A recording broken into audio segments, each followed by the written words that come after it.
Hi, this is Phyllis with another episode of Second Wind, and I want to do a quick update. It's been um, busy couple weeks, and just want to present another quick update, a few minutes update of the Second Wind, what is going on. Of course, I'm following the Expo 2020, but we have some other issues, and I'll start from the top and just quickly go through this again.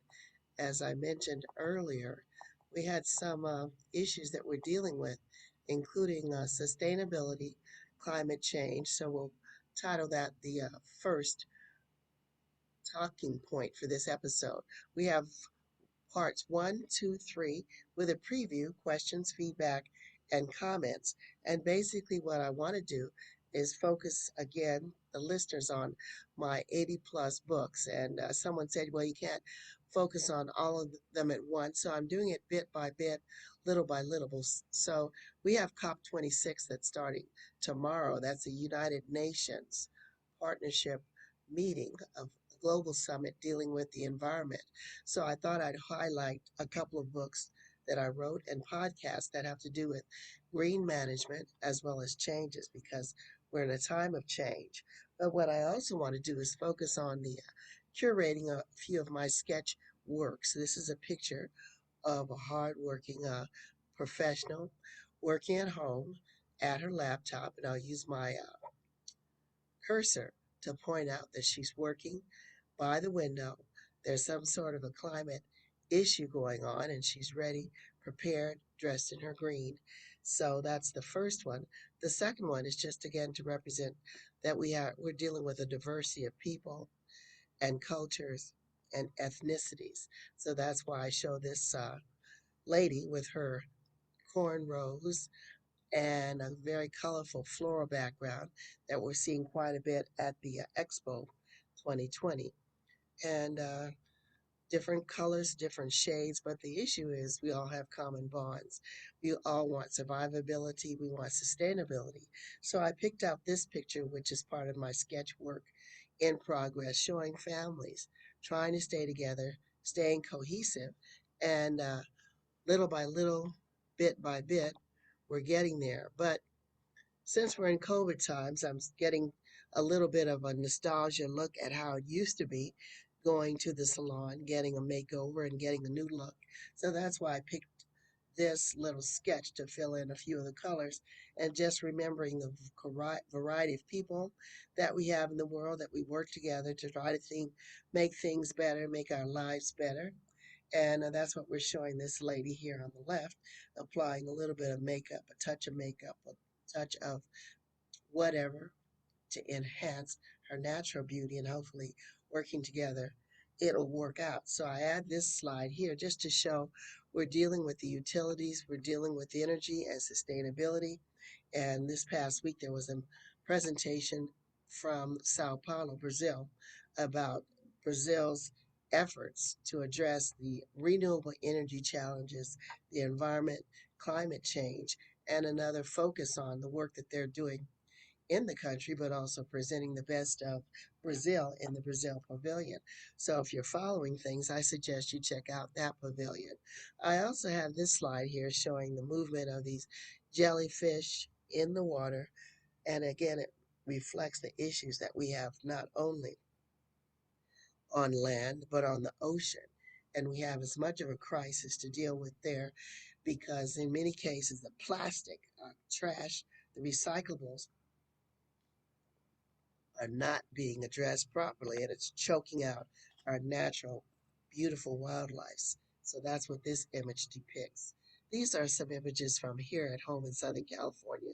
Southern California Edison has been one of my major resources, information, specialized training. And so this is a excerpt from their 2021 sustainability report. So it's not just a local issue, it's regional, it's national, it's international. So their priorities for the electric utility company here in Southern California that reaches from the mid of the state all the way to the Mexican border, climate energy transitions, electrification, climate change, energy affordability, and the basic foundations, according to Edison International, include air emissions, biodiversity, habitat, community investments, corporate governance, digital technologies, waste, and water management. So, this is a special message and a thank you to my partners in Brazil, Sao Paulo, that presented their sustainability report in Expo 2020 that gives a global reminder that it matters to all of us for our long term survival and that COP21 starts tomorrow. So I'm hopeful, I'm sure we have representation from the major leadership, including affiliates of the Environmental Education Group, that I want to thank for their long term relationship. So, one of the headlines in Edison's presentation is titled Mind the Gap. We have gaps. One of my latest books is titled Gaps, based on a lot of my work in the energy sector.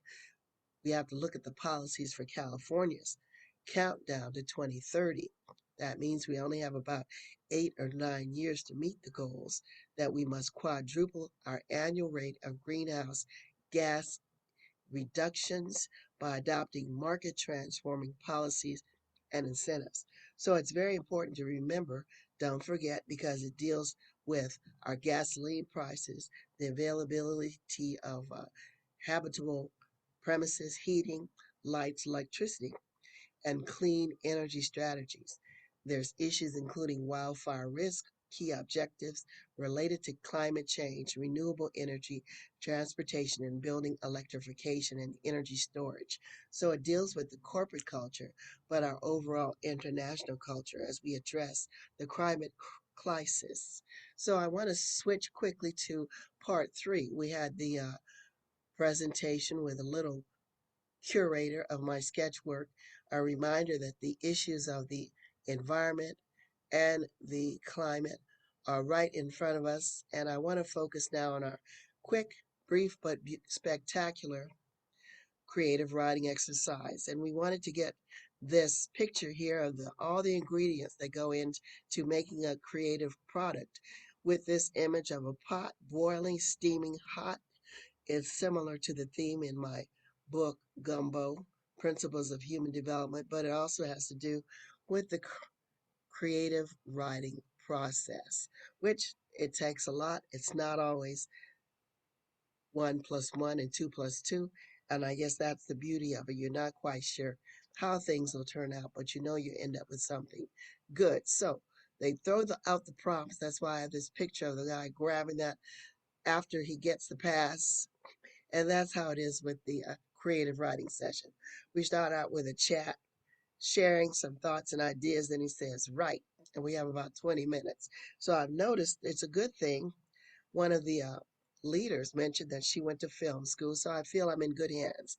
And the good thing about this, they let you just run with it. So for now, I usually am finished in 10 or 15 minutes.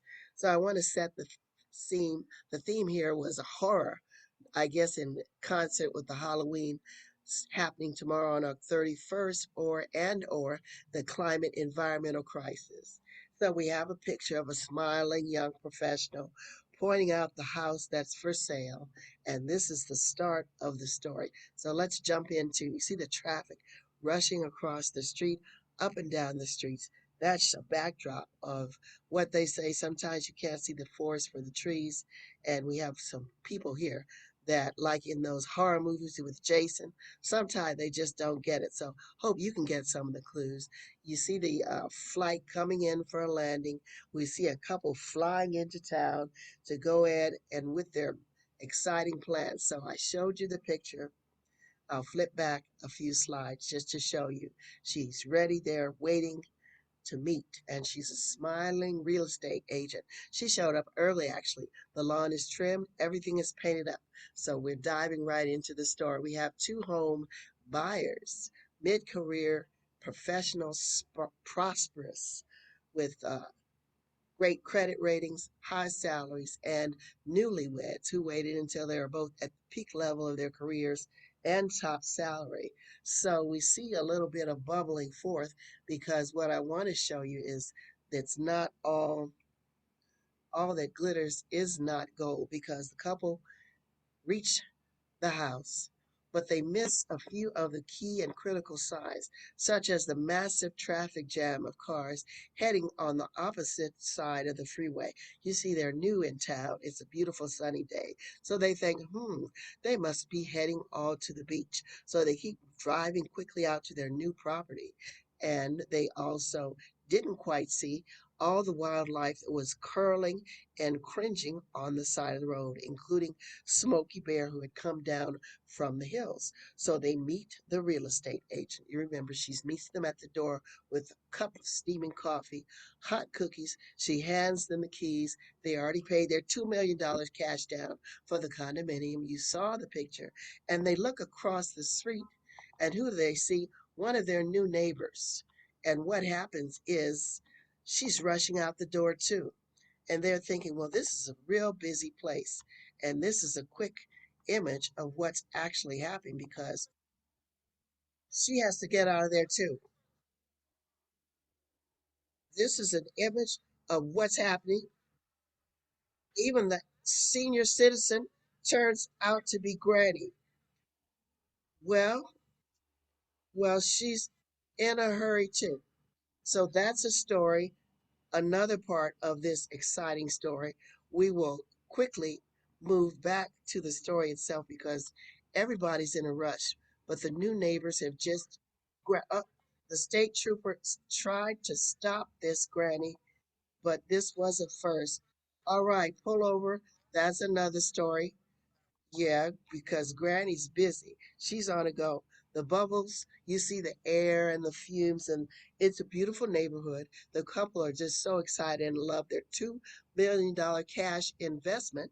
So they settle in. The furniture's already in the house. They cook a beautiful meal. They have the fireplace glowing. They toast a nice cup of their favorite beverage and look into each other's eyes glowingly.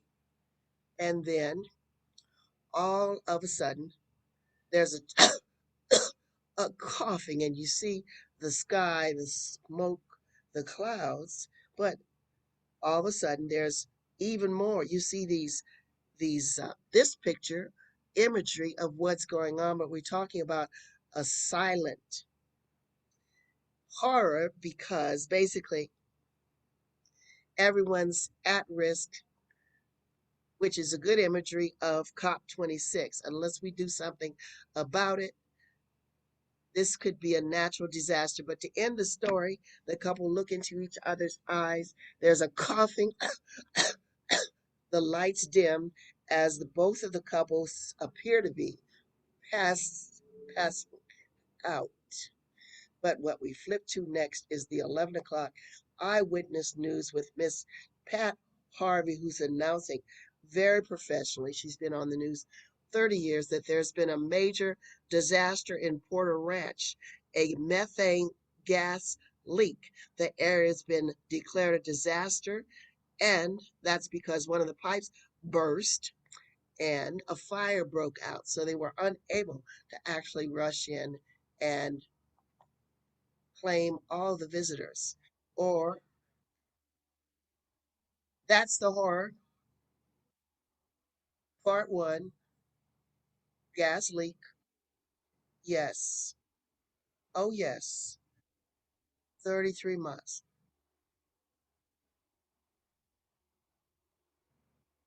And that's part one of the horror story. Yes. Yes. Yes.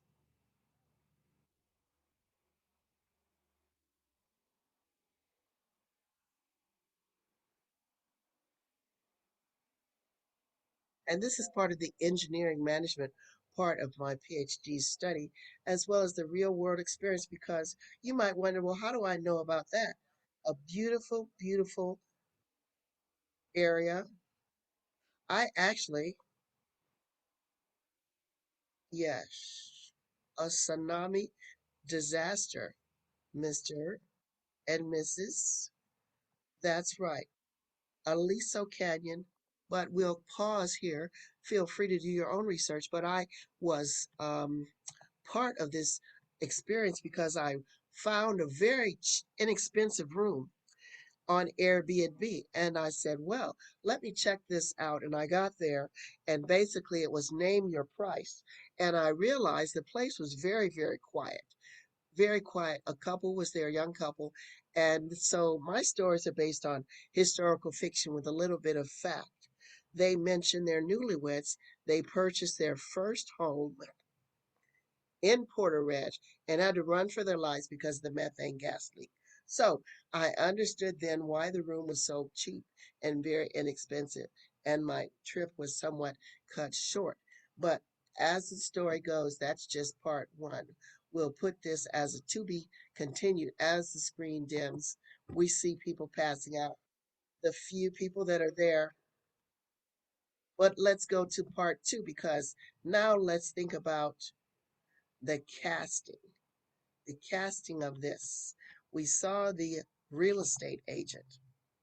And the little known fact of this story is the couple flew in from South Africa and they were actually part of the former apartheid regime who've assumed a new identity and they've moved to Porter Ranch under these newer identities. And no one actually knew but this secret agent who Queen Sono, that's who I would cast for this. She's the real estate agent. That's right.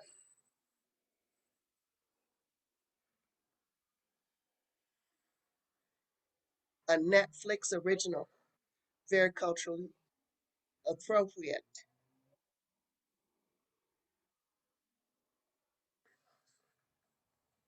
Thank you.